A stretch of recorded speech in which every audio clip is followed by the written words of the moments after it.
Горниот дом од британскиот парламент го поддржа законот за Брекзит со кој се овластува премиерката Тереза Меј да го започне процесот за развод со Европската унија, откако претходно и пратениците во долниот дом уште еднаш го поддржаа законот. Со ова Меј може уште денеска да го покрене членот 50 од Лисабонскиот договор кој ги уредува односите на земјите членки со Европската унија. Новоизбраниот претседател на Врховниот суд Јово Вангеловски во интервју за Дојче Веле најавува соработка и со Републичкото обвинителство и со специјалното јавно обвинителство, како и подобра соработка и транспарентност со медиумите. Тој очекува резултатите од тоа да ги видиме во блиска иднина, соодветно валоризирани во оценките кои ни престојат од Европската комисија.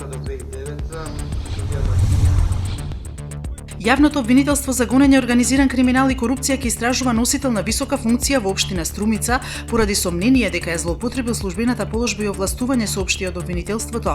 Наместо да спроведе транспарентна постапка за јавна набавка со оглас, истовремено распишал и спровел 4 одвоени постапки за прибирање на понуди без оглас и покрај законската забрана за тоа, се вели во образложението.